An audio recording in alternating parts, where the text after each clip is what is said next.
Well, bienvenidos and welcome to our first webinar of the year for the Hispanic Association on Corporate Responsibility.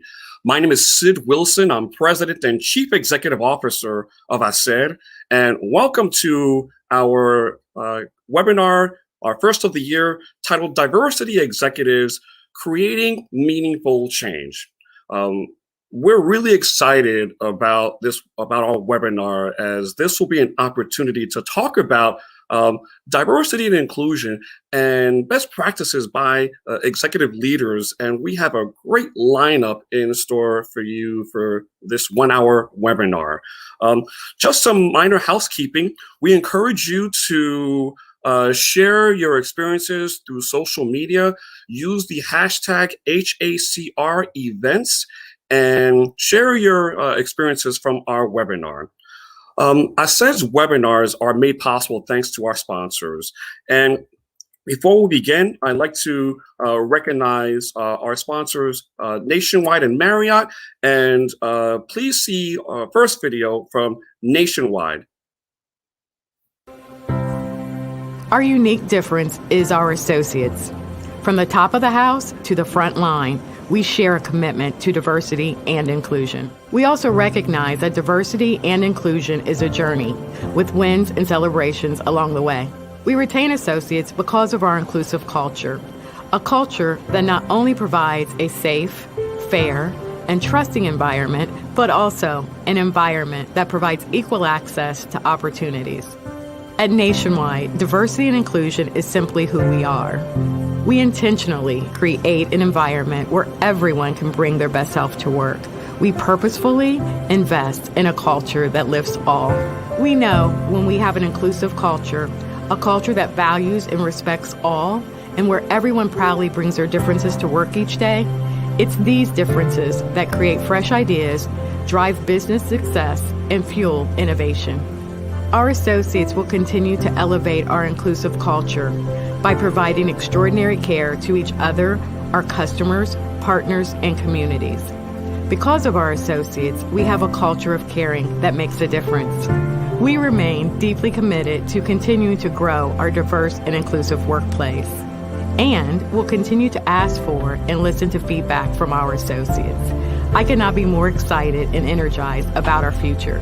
I am so proud to work for a company that has an unwavering commitment to diversity and inclusion with intentionality and purpose. There is power in appreciating and embracing difference. Our unique differences make us a stronger company.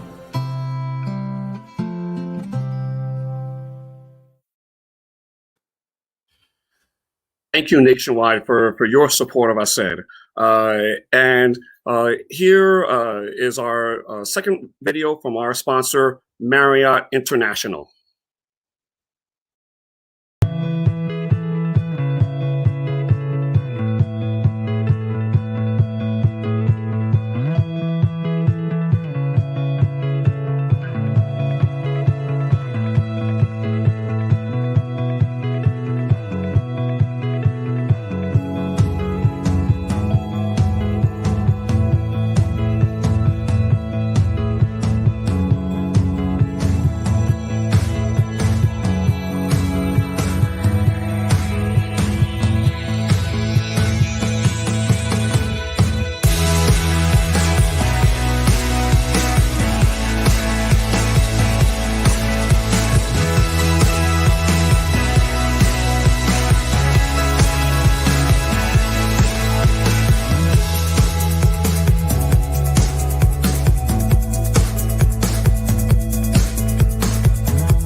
Great. Again, thank you to Nationwide and Marriott International for your support of ASED.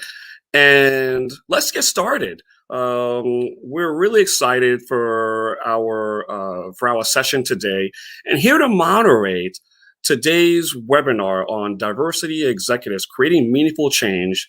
He is the president and chief executive officer for Prospanica. He is also a member of the ASED board of directors, serving as board secretary. Please welcome my good friend, Thomas Savino. Thank you, Sid. Thank you very much for that introduction. And thank you for everything you do. You know, the work you've been doing with the success you've had is maybe never more important than it is today.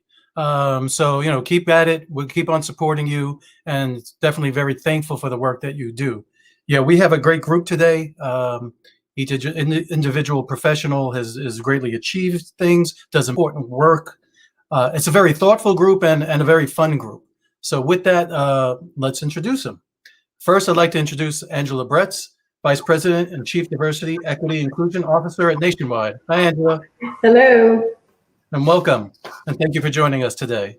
Pleasure to be here. I'd next like to introduce Shelley McNamara, Chief Equity and Inclusion Officer from Procter & Gamble. Hey, Shelley. Hey, Thomas. Good afternoon. Great to be here. Yep, glad you're here. And finally, Jorge Quesada, Vice President of Inclusive Diversity, Granite Construction. Hey, Jorge. Hey, how's it going, Thomas? Thank you. Angela, Shelley, thank you. Hey, bye. Nice. So welcome all. We've actually had a great time in the green room as we were all preparing. And from the fun to the serious, and that's great stuff. And that's the way we like to work. So, you know, with that, I'd like to learn a little bit more about you. And I kind of want to shoot this question. We'll start with Angela and kind of go through the same sequence on the first round anyhow. You all in your roles have been committed to be agents of change. How did your journey in D&I, or, you know, again, I know there's a bunch of different titles here, but I think the spirit's all the same. How did that start? Angela?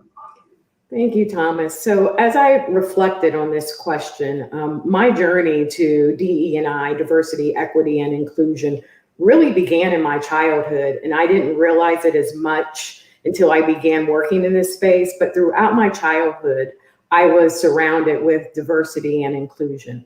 I had several extended family members that looked different from me. So early in my childhood, I thought that this was the norm. As I got older, I recall asking my grandfather if Uncle Johnny and Aunt Sandy were really my aunt and uncle. And he responded to that question with, do they feel like family? If they feel like family, then they are family. And what connects each one of us is the fact that we're human. And he's looked at me and said, and don't ever forget that. And I never have. And so to be able to lead D&I now for the enterprise, when the opportunity presented itself, I was all in, because I get to do work that I love with people that I love for a company that I love. And this role completely aligns with my passion and desires to add more value and make a difference. Thank you. Shelley? Yes, I have a sgreat reaction, right? Which is, it started in my childhood, and I didn't realize it either. I am the youngest of 15 children. I grew up in a big Irish Catholic family on the west side of Cleveland. And I guess you could say that was just a great learning lab for humanity. I had the opportunity to see lots of people coming in and out of my home. And it formed a basis of insight. I'll share a little brief story. I wasn't going to do this one, but Angela triggered it. When I was about 8 years old, because this is connected, I went to a Catholic school for my first 8 years. And so my neighborhood was distant from that school, about a mile. And a girl walked by. I was out on my front lawn, and you have to know that my front lawn was our football field. It was our soccer field. And so there was a lot of dirt and not a whole lot of grass, but we had fun there. And this little girl looked at me and she said, "Oh my goodness, do you live here?" But she looked very forlorn. And I said, she was from my school, St. Rose of Lima School. And I said, "Yes." And I was like happy, right? "Yeah, it's my house." And she said, "Oh, I used to think you were rich." Well, what she had seen me in and the uniform she saw me in was my school uniform, right? And it was an equalizer. We all wore that uniform. So I ran into the house And similar to Angela's story, my mother was a nurse, single mother from the time I was 4, and she was ironing her nurse's uniform. I told her this story and I was very upset. And she didn't take a pause in the ironing. She looked me right in the eye and she said, "Shelley, you are rich. You have all of these brothers and sisters and so much love." And so I came from a home and a mother and a role model that focused me on love, but sort of the expansiveness of love. I would say the other two things, which are more in the sort of education and experience realm. I have a educational background in organizational behavior and a master's in OD. And so what I studied for many years was how do we drive business and do it in a very human, right, way, and one that's very principle based. And then finally, my journey at P&G had me, I went from those academic credentials of organization development, which is about helping organizations transform. And I got great experience with a diverse range of human beings. And I also had the opportunity to drive transformation projects. So I became a transformation agent and change agent with a passion for diversity. The last thing I would say that is that my life has also brought me diversity. I have a wife and 3 daughters. And so as you can imagine, that's a journey that our children are 23 and then our twins are 21. It's been a journey of challenge as well as joy. And in that, I've built a lot of empathy and insight. Thank you. Jorge? So it's going to be difficult, right, to top, right? But I think one of the things I could share is build on what Angela and Shelley have said. For me, I could tell you, and I don't want to get like too emotional about it, but it was a calling. And I can walk you through similar to what Angela and Shelley have done. And I can almost guarantee you that those are not the only interventions that they've had in their lives that have placed them in the role that they're in today, right? So for me, I've had these interventions. So the first one was, and I could tell you, I was in the 6th grade.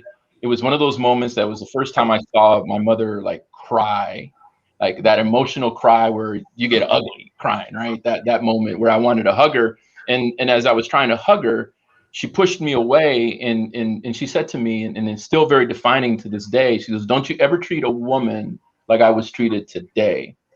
And the backstory is that my mom had to make a choice between being a mother and going to work that day. It was in October. She had exhausted all her time off, and she had me take care of my siblings, and they were younger. They were 4, and my sister was about 2 months old at the time. So just imagine, right, a 6th grader doing that, and to her that was emotional. The second intervention that took place was I played basketball growing up through grade school, competitive and whatnot, and I'm still competitive and I wanted to win. So I always passed the ball to the guy that could score, right?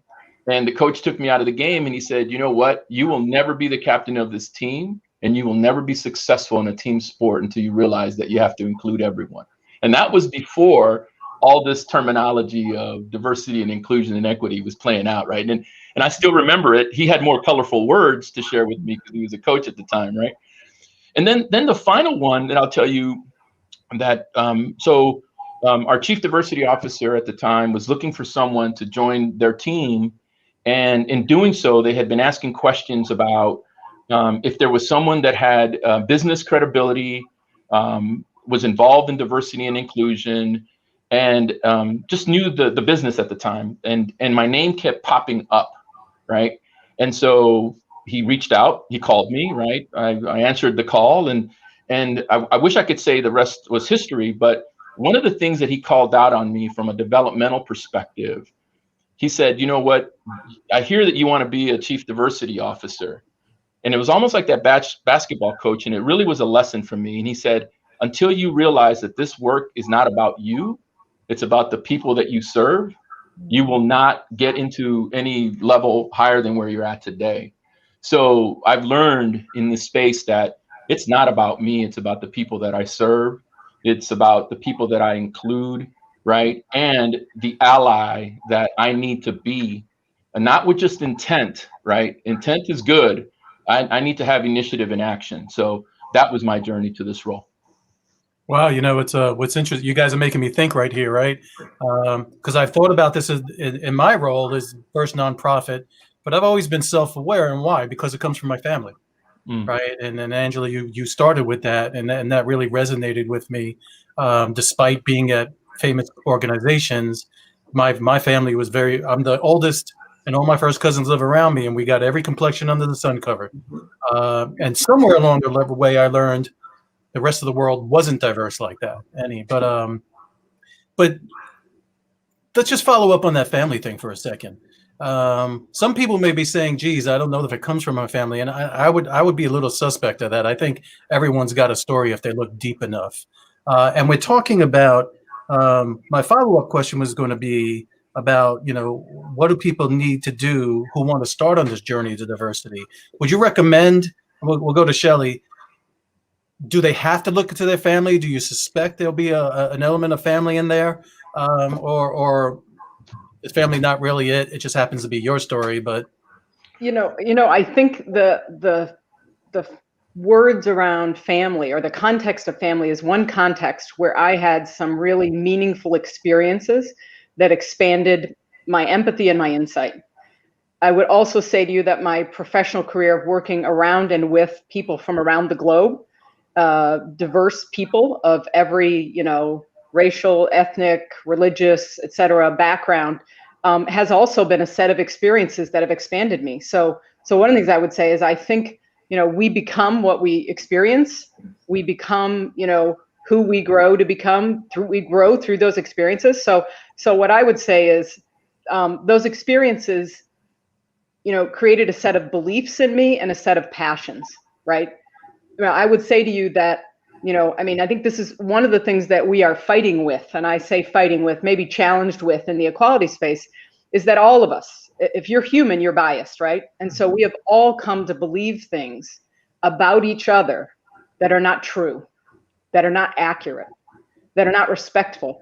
And we're not even aware of them, right? Some are unconscious to us. And so what those experiences have done for me throughout my life and many years of, more than 30 years at P&G, but in a global company, is I've shifted some of my beliefs, right, to a place, right, that said that, not only is this space of equality important to me, but it's a personal passion and conviction, because I think it's one of the keys to me becoming a better human being by being around more people that are different from me, that I will grow. And I also believe, to my toes, that it is also a core aspect of P&G's growth, that because we have so many different types of human beings, that we are growing. So what I say to anyone here who's listening is, think about your own experiences and who have you become as a result of those, and have those experiences given you, have they stretched you, have they pushed you, have they challenged you in a way that has grown your ability to to welcome and embrace people who are very different from you. I think that's it. There's also the sort of the technical part of what we do, which takes years of experience, but I'm really focusing a bit on the personal part. And then the technical part you can come to in many ways. And there's a range of ways people come to that. I just described mine was through a bachelor's and a master's degree, but also a set of professional experiences. Thank you. Let's go to Jorge and then Angela on this question for advice for emerging leaders interested in diversity, working in diversity. Yeah, so when I hear Shelley and to build on what she just said, also like the art and the science of this role, right? I think there is a science, and I'll get into that conversation here. But so families are the first, like what we know is that family is the first in-group, out-group experience that we have, right? So that similarity bias is there, right? So everyone outside of us, outside of family, we question, we have ideas about. And so, yes, if you have a brain, you are biased. But within that, now the science aspect of it, you start learning that even within that group of people, they're diverse as well, right? In the way they act, the way they talk, who they are, what they listen to. There's all kinds of, so gender all of a sudden, not gender, diversity becomes broader than just gender and ethnicity once you start learning the science of it, right? But it's, to your point, it's like our comfort zone prevents us from like reaching out to other experiences. So this is why I was really intentional about that. Intent, right? In our work, you've heard people say, pursuing positive intent. Well, I'm also challenging that thinking. I'm asking people to go beyond intent, beyond their comfort zone, to think about the initiative and the actions they need to take to make an impact in this work. So I would tell you that it's those experiences that by stepping out of that comfort zone that enable that learning to take place and balance that art and science, or the head and the heart, as we talk about it, right? So yeah. That's how. And I just want to remind everybody there's a lot of content and a lot of stuff here. Please submit your questions. You know, there'll be Q&A later. But Angela, you want to tie it up on this? Sure, absolutely. I absolutely agree with all that Shelley and Jorge have said. I think it does start with family, but it's not just family, right? It extends beyond that. And absolutely agree that you have to put yourself out there and kind of get comfortable being uncomfortable, because that's how we grow and that's how we learn. Engage with people and cultures that are different from your own. We have, and I went through a Trusted 10 exercise several years back, and I encourage leaders, and especially emerging leaders wanting to get in this space, to walk through that. And the Trusted 10 exercise is really writing down your Trusted 10, the 10 people that you go to the most. And so we do that exercise and just have them write down the Trusted 10. Then we give them a sort of demographic sheet and say, check off these demographics that apply to your Trusted 10. And we do that to kind of raise awareness to, if there's not diversity in your Trusted 10, you're probably not growing, and you don't have that breadth and depth of that knowledge. So really encouraging folks to extend themselves and engage with, in meaningful ways, with people that look and sound different from them. Okay, thank you. We'll shift gears a little bit. You know, I remember in the early days of what was then the Shimba, now called Prospanica, if you had a group of people, it was one or two subjects that would really get the room very, very passionate. And one of them would always be, well, how much, and this is the early 90s, how much do we need to assimilate was the question. And you'd get the spectrum, and it would always be very heated and passionate. I'm not sure the plane landed back then, but I think it's different now. So over the years, we've heard the need for people to assimilate, to be part of the country, corporate environments, and or teams. How does this match up with what you hear from D&I about bringing your best authentic self to work? Is there another approach? And I will start with Jorge on this one. Oh, okay. So we're going to take off on this plane, and hopefully we can land it. Right? So it's a great question, right? Because I experienced it. And I would tell you, so there's a group out there, it's called Jaleel Jameson Group. Judy Kratz and Fred Miller have done some wonderful work around inclusion. And because there's different layers to that question. And the first layer is, we have to ask ourselves, in any diagnostic that we do with the team, our companies, and I've moved from 4 different companies, so I go through this process. So thank you for that question. I think they've taught me literally that you have to decide, do you have a joining organization or you have a judging organization? And the reason why I want to start there is foundational to answer your question, Thomas, is this, that, and I think, I know the great work that Nationwide has done, and I know that P&G has done this around multicultural work, around acculturation, right? That's another term that's used in almost.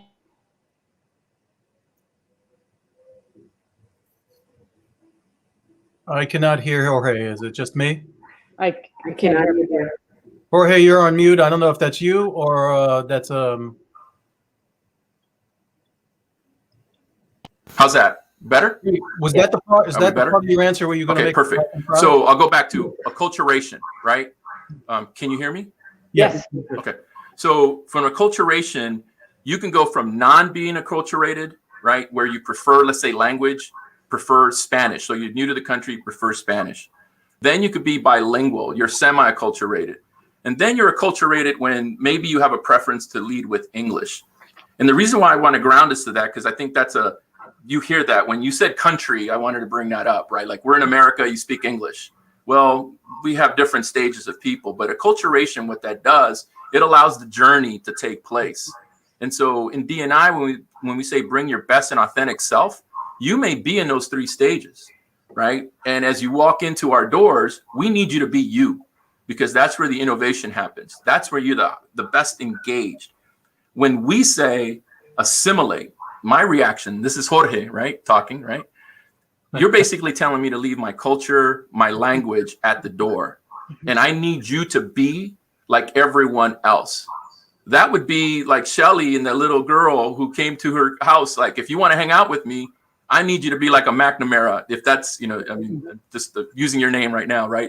And I say that because people, then they're not engaged. Then they're not giving you, you see the Gallup results, how people what percentage of people are engaged and not engaged. And in companies that really have cracked the code on this are the companies that have created a joining culture as opposed to a judging culture when it comes to bringing people on and from a D&I perspective. So that's the place that I would go to. And I would ask Angela and Shelley, chime in if you have any thoughts about the construct I just created for you. Jorge, I would say, I think you've nailed it. We think of it as acculturation versus assimilation because it's more of a two-way process, and it does allow associates and employees to bring their whole self to work. It's kind of the merging of cultures. And let's not forget that there is growth when we learn about other cultures. And so absolutely, I agree wholeheartedly with all that you've stated about acculturation versus assimilation. Yeah, I mean, P&G is a consumer goods company, right? And so it's really important that we, in our talent base, that we reflect the diverse consumers that we serve. And we need the talent that we bring in to leverage their uniqueness, right? So that we can design products, develop packaging, develop in-store, right, engagements with consumers and customers. So for us, it's our lifeblood. I mean, we say that innovation is our lifeblood, and what's behind that ability to innovate is deep understanding about consumers and their uniquenesses and their nuances. And that work begins with our employees, right? And we are very clear in the words that, both Angela and Jorge said, is we want people, and we say it this overtly, we want you to be who you are and to bring your gifts. One last piece on this, we revamped our strategy this past year, and we evolved our equality and inclusion strategy, changed some language, changed a bit of the focus. Right before the pandemic started, I had the privilege of traveling to 10 different countries. And then we finished the research after that. 70% of when we asked the first question of what does this space mean to you, or what do you want out of this space? If people were under 30, every time they would say, I just want to be who I am.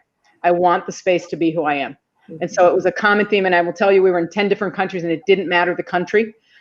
It was the first thing off of the younger set for sure. And from most of the people that we asked around the world. And Shelley, I think too, that's where you really get the culture of belonging, right? They feel like they can come and be themselves and that they belong just as they are. Yes. That's the other wonderful side of it. The company gets the innovation and they get a sense and a feeling of belonging, because belonging is a feeling, right? Right. That's great. I'd have to say it was the early days of Nishimba. Back then, Nishimba.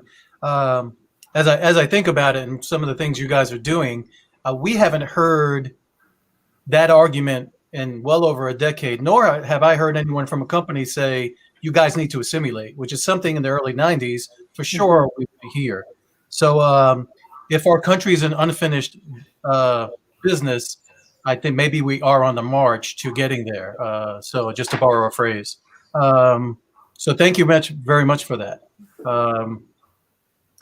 How does your company leverage its relationships and assets to create systems of equity and belonging as it relates to the Latino community?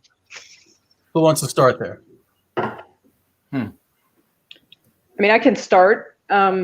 So, for us, I would offer two words, partnerships and platforms, right? And one of the things that we do is we seek out partnerships with organizations that share our values in the space of equality. So we believe at the core that, a more equal world is a better world, right? It's and when we all experience equality, we can grow, we can contribute. So we believe that. And so one of the things that we do is we seek out partners and platforms that enable us to do a couple of things. So for example, we have partnered closely with Claudia Edelman's group on We Are All Human Foundation, right? And engage very deeply in the Hispanic Star. And a few things that we've done through this partnership, as an example, is one, we've made our commitment to the Latino community very clear and direct. We will develop and promote, right, people from the Hispanic and Latino community. And we've set targets against doing that. And so we've signed the Hispanic Promise publicly.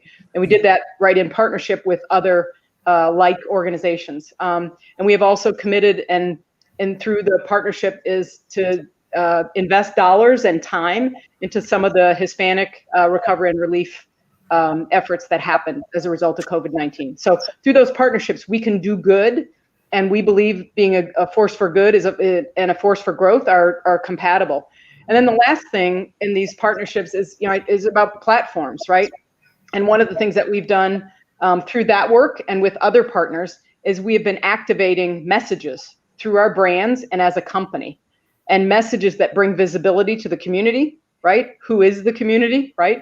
And tackle some of the biggest challenges, right? Whether it's underrepresentation or misrepresentation, we can use some of our voice and our advertising dollars to shift and shape a more accurate and authentic portrayal of the Latino community, as an example.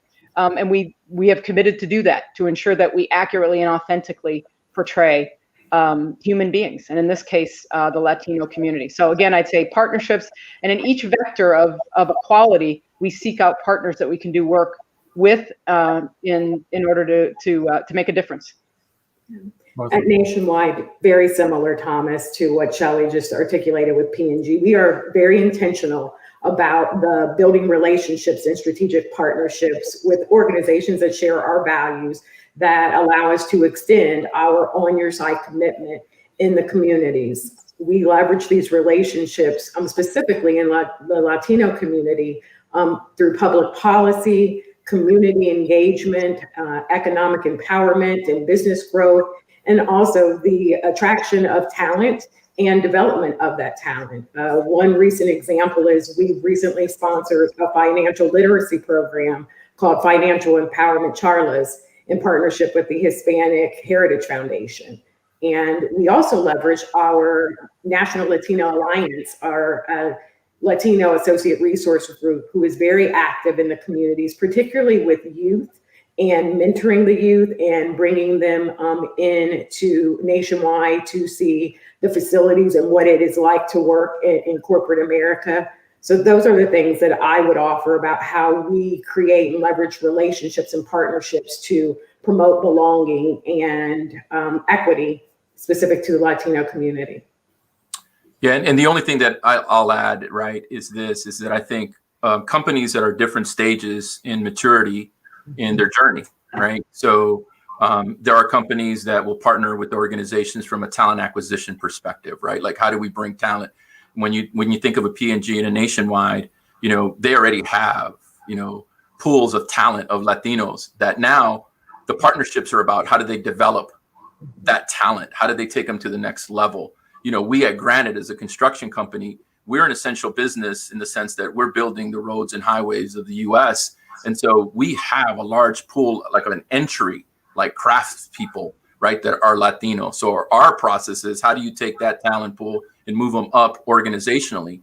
And so then what you need organizations that can help you build strategic relationships to go beyond the talent acquisition, the development, and how do you partner? Because I think Shelley, you mentioned the word values, right? If we partner with organizations that live into our values, and since we practice inclusion, right, we almost then need these organizations to be inclusive of within that affinity. So you could have a Latino group that also has to be conscious of LGBTQ issues, has to be conscious of other diversity dimensions that exist within their affinity, because we're also interested in that as well, right? We just can't hire men that are Latino. We have to hire Latinas, right? And so can you bring that gender piece into the equation and that conversation? And that's, I think, when you said platform, right? Those organizations, we look for organizations that can amplify what we do and almost serve as a partner, right? To partner up with us to bring that talent, develop that talent, and build the relationships that we need to build out further than what we have. Thank you. Okay, we'll get that into the Q&A. We're getting close to the Q&A, but I want to get this question in. We had a little fun in the green room as I described my reaction to the climate for a very continuing nonpartisan organization that's very politically diverse. I created the Center for Social Justice, and how I wind my way through it was my way to get the organization to react and deal with everything that's going on, including the recent events at the Capitol early this month. What has been your role as a Chief Diversity Officer in response to the social challenges of 2020 and frankly, even 2021? I would tell you, if I could just jump in, is to create the balance that's needed to have a dialogue, not a debate, right? And I'm very intentional in those two words. When you have a dialogue, what you do is you bring into the room different perspectives. You want to hear different points of view, right? Not being represented as the truth. But the way things come to me, and let me just speak this, Jorge, right? They come to two polarizing ends. This is one point of view, there's another point of view. My job is to be that gravitational pull that brings everyone in the middle to less polarization, and start with minimizing that intensity that exists in those two different extremes to be able to have a dialogue. If I can do that, if our team can do that, if our company can do that, then all of a sudden, we're doing a good thing. And I'll tell you another thing from being authentic, right? If you're just doing this to be the flavor of the month and have a courageous conversation, our employees will smell right through that, right? Like they'll know that that's what you're doing. But if you have a practice that you have a cadence of opening up this dialogue, it is amazing what the employee base would do. Because I had some technical difficulties. I heard the word belonging. Belonging is not just something that gets created by leadership. We as employees create belonging for one another, right? And so that environment has to be created. So that's why I say, I want to have dialogue. I don't want to have debate. And that's my job. I feel like I have to bring people together to have dialogue. So my perspective. Yeah. Similarly, we've amplified. I was instrumental in amplifying many of our initiatives and programs during this unique time in our history of 2020. Because we believe strongly that when you're aware, when you know better, you do better. So we did spend some time around education. We put all of our associates through unconscious bias training so that we all understand and have that same level of knowledge, if you will, about unconscious bias. And first, let's start by acknowledging we're all human. We have unconscious bias, and kind of take that negative stereotype that I think sometimes comes with the term unconscious bias away, and just acknowledge that we all have it. But when we're aware of it and how we respond to it, what we do with it is really what's key. We also, to Jorge's point, a lot of focus on together and unity. So held a standing together in unity rally soon after the tragic death of George Floyd. And we did that to show in solidarity, we stand together and commit together as one nationwide to make a tremendous impact on racism and bring about more social justice for all. And Jorge also mentioned having dialogue, being far more intentional. I have personally reached out to have authentic conversations and creating that safe space to say, just ask your question however you choose to ask it, and giving grace during these times, I think, is critically important to understand how a person is coming to you. And it may just be a lack of knowledge and understanding, but you can help them be more aware. So give grace and don't assume negative intent, because it likely isn't negative intent. It's just a not knowing. Mm-hmm. Yeah.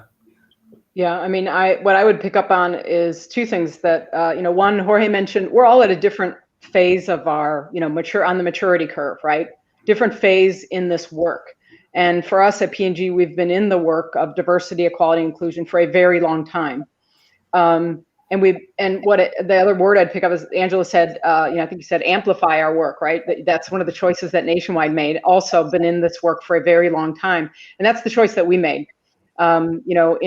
In the moment of the elevated conversation and visibility on racial injustice, partnered with COVID-19, what you had was very visible, right, pain that was, that was sitting right there, that we had we felt the responsibility, right, to take whatever actions we were doing and accelerate those actions even more. So that meant, doing some of our community work to generate dollars and work towards those disproportionately impacted by the virus. It also meant addressing elevating the conversation on racial equality and racial inequality, putting it front and center. And so engaging our leaders and creating opportunities for people to have dialogue and commit to actions. So it was both for us. It's the dialogue, but it was also commit to specific actions that we thought would help mitigate or address some of the challenges that we're facing.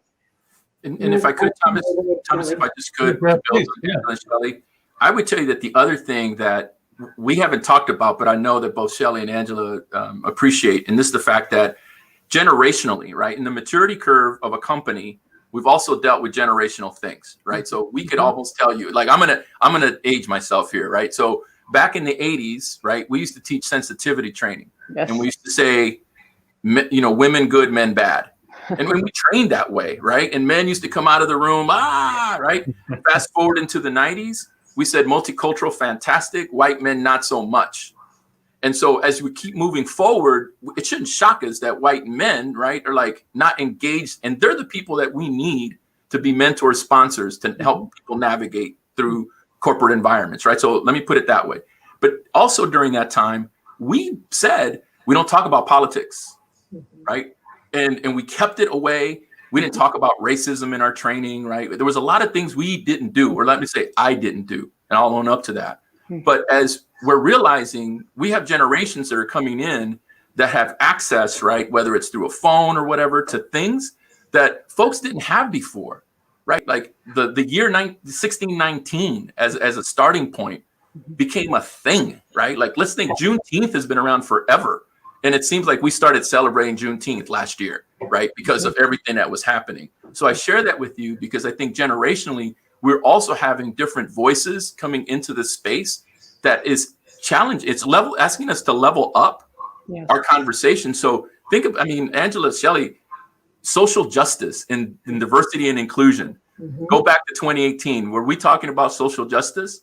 And I asked that question because social justice issues have been around forever, right? And it's just now that amplify, love that word, amplify, right? That it's being amplified. So we have to react to it. Now the question is, how do we get ahead of it?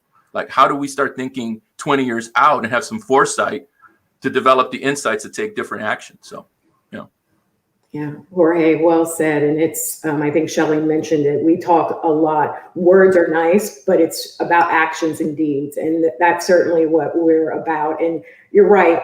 Every company is at a different point in time on their DE&I journey. We've been at this for a while. And so we are more mature on our journey.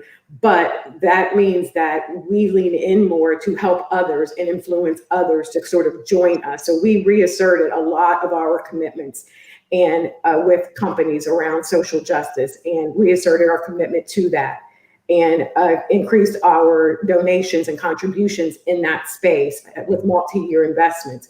But we just didn't do that for ourselves. We asked others to join us and come along. And I'm sure Shelley and Jorge, much like I've had a number of new CDOs reach out and say, hey, would you mind spending some time mentoring? Absolutely, because it takes all of us in this together to really affect some meaningful change. Yes. Yeah, thank you. You know, I think before I introduced you, I thank Sid for the work he does. And I said, ASER, despite being very successful, their mission and work they do is never more important than it is today. Is it fair to characterize that with all the trauma of the last year, that you have actually moved faster or more towards your mission in terms of success? And I hear you guys saying amplify and bring in new concepts. Jorge said that have been there forever. I say that about a lot of the stuff that's happened. Have you been able to move the needle faster because of it? Despite it all, am I hearing that, or? Absolutely. I think that's the one thing that one of the things I should say that we learned from COVID is that we are more agile than I think we realized. We didn't have that luxury of time, so we had to respond very quickly to a global pandemic. And then you have the social unrest and polarization that came soon after. And so, yes, it has forced us to move at warp speed, frankly. And now that we're there, in my opinion, there's no going back. It's not as though we'll say, you know what, we know we can do it faster, but we'll go slow. It's the new norm. And it should be. It got the attention and got the, I guess, spark lit. Like I said, we were already on the journey. So for us, it was reasserting, but it has, when I think about implementing unconscious bias training across the organization in a matter of a couple of months. We did that at warp speed. I don't know that could have been done as fast prior to, but we had the conditions and the climate that we had, and it was important for us to get that out there. So we made it happen. Yeah, I mean, there's this rawness, right, and vulnerability that's happened, right? We have this shared human experience of COVID-19, which has touched all of us around the world, right? So there's a rawness that comes with that. It's affected people in disproportionate ways, but you can't be walking on this planet and not have it touch you in some way. And that rawness and that moment of vulnerability, does provide an opportunity for change, and it provides an opportunity for engagement. I would say the other is that we experience at P&G is the elevated conversation on racial injustice was also a moment of vulnerability and rawness that helped propel our growth. And it propelled our growth, I would say, because there are people who were not in the conversation before that. They were standing on the sidelines and they came into it. For us, I saw a few different examples of that. I saw some of our non-US leaders who knew, like, okay, you have this thing, I know in the US you have a history of slavery and you have this racial stuff, but I don't really, and it was unequivocally, leaders saying, I need to understand and learn more so that I can be better, and be willing to take action. So I think that's what this tough, difficult moment has given us, is it's shined a light on some of the darkest and deepest things that we have to work on. And it's brought in some new voices and people who are engaging. And I'm glad, Angela, I'm glad you started us where you did, because I would tell you that the other thing, so there's a paradox here, right, of sameness, right, that we thrive on sameness. But I think what Shelley, and when we talk about the pandemic and what it's been able to do, it's been able for us to notice the difference, right? So I will tell you that social injustice is not just like the African American community owns the travesty thing, right? Like there's a history of Latino things that have happened through colonialism that also people have become more aware. Asian Americans, Chinese Americans, Japanese Americans, right? So now I go back to leveling up. This moment has taught us that we have the capacity, the agility, and dexterity to move fast on certain things. So now what we have is this momentum, right, in the D&I space that says, well, hey, you can do it when it comes to equity. You can do it when it comes to equality. You can do it when it comes to representation, right? And I think we have to be real mindful that now that's on us, right? That you can no longer treat this as an expense item. D&I has become an investment in our people, because prior to the pandemic, right? We can rewind the clock. We had a lot of companies, because of the pandemic, letting go of chief diversity officers. They were shutting down diversity and inclusion. And all of a sudden, the tragedy of George Floyd happened. And all of a sudden, companies that never thought about, or going slow, Angela, to your point about bringing this to bear, had to accelerate, right? Made announcements around Black Lives Matter, made announcements on racism, and people were held accountable to those announcements, right? Now we need to have the same energy for the sustainability of this work. So it's created a phenomenal opportunity of momentum, I think, in this work. That's great. We talked about making sure we highlight the positive, right? And as we look at all the challenges. Okay, I'm going to move to the Q&A. I want to thank people for sending in the questions. I want you to know that some of them have been grouped. So like themes have been grouped, and we'll try to get to as many as possible. So please allow me to read the first one. You started your conversation sharing stories about the importance of empathy to your personal success and the success of D&I work. How do your companies teach employees to tap into their personal experiences to achieve empathy for others and then apply it to their roles and leadership? I will go first and say that I think it starts at the top. We, from our board to our CEO and OCEO and all of our senior leaders, we model that behavior. And so if we model that behavior, then it sets a great tone for our associates that is who we are, and that's how we That's how we behave. That's how we act. That's part of our nationwide DNA. So I think that it's very important that the tone be set at the top, and then that empathy be modeled so that associates fully understand that this is who we are and this is our culture. Mm. Anyone else on that? I guess I'll just jump in. We're in granite construction. Safety is a big deal. I know it's a big deal for the other companies as well, but we have folks, building bridges, tunnels, right? That one misstep could cause a life kind of thing.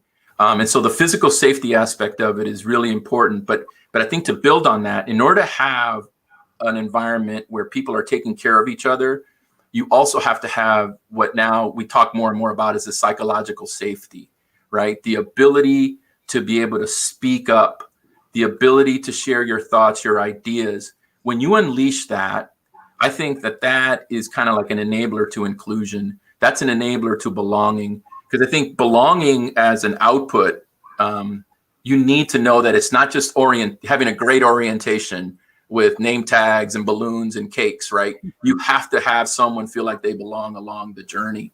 And so for us, it's like, we're really focused on how do we create that psychological safety for people to share what they're feeling. And when you feel a level of comfort in that, I think then you start understanding that it's my responsibility also to create a belonging environment. I have a role in equity. I have a role. So I think, you said in leadership, like I always think that we expect leaders to have all the answers. And what we find out is that they don't. They're on their own journey as well. Sure. And so they need the reverse mentoring. They need someone to call out their bias, right? Because if they don't, they'll never change it. Well, they can never mitigate a bias if no one calls it out, right? The science tells us that. So that's how I would address that question. 2 quick points on this one is empathy is the precursor to innovation, right? And again, I'm in a consumer goods company, so we can innovate better for the Latino community when we understand and build a level of empathy. And I also know that when I build a level of empathy and understanding of a community, I am better able to welcome people and create an environment and a space for them to be successful. And those are both requirements to running a great business. Mm-hmm. Yeah, because no one's going to disagree. Like, I'm a good person.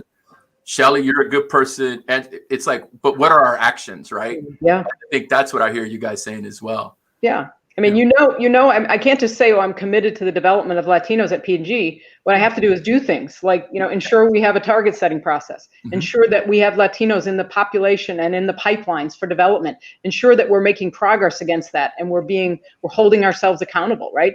Then, it's those actions, right? When part of my job is to set expectations, hold people accountable, then you can say, okay, now she's doing her job. So, because without the action, what does it all mean?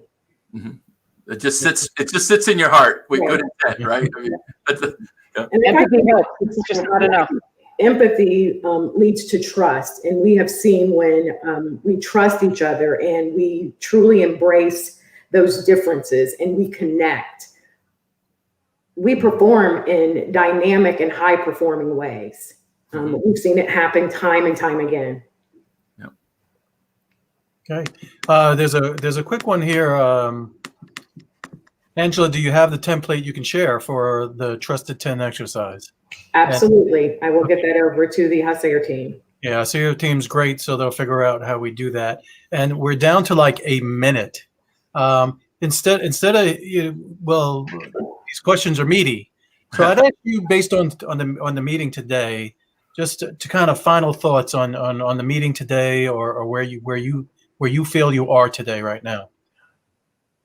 I could be real quick, right? And I go back to my youth, the family thing, right? Dr. Zeus taught us this, and I would ask you guys to keep hold of it. Why fit in when you were meant to stand out, right? Dr. Zeus told us that. And I think that anyone that's coming into our companies, we need you to bring who you are. And that's why I talk about the psychological, because we're creating a psychological safety here at Granite Construction for people to stand out. We need them to innovate, right? We need them to create a belonging environment and create the environment where people will thrive. So that's me. I heard the phrase on a panel discussion a while ago, from someone who said, everybody's children deserve to achieve their dreams. And that's the mantra that I keep with me. I think about it with every employee. I think about it with every person. And it's not just about my children. Like, I'm not going to feel good about my children achieving their dreams. You know, I want Angela's children to achieve their dreams. I want Jorge's and Thomas's, et cetera. And so I carry that mantra with me. I loved it. And it does require me to take different actions instead of being self-absorbed or just thinking as long as my family's okay. No, I want all families to be okay, and have, most importantly, all children and then all employees the opportunity to grow and become their full self. Yeah. And to that, I would just quickly add, often say, be you. You know, we talked a lot about being your authentic self, but also be the difference. You have the power to be anything that you want to be, but be a part of being that difference and bringing about positive change. Well, with that, I wish we could get to more Q&A, but we are tight on time. The content was chock full. I'll tell you where I am. I am thankful to have served with you on this webinar, and maybe misguided pride, but I'm proud of not just the work you do, but you individuals who really lead the way for us today. So very much, take pride on the work you guys are doing. And so with that, again, thank you one more time, and I will hand it back to Sid. I believe I'm handing it back to Sid. Can you hear me okay? Yep, got you now. Excellent. Great.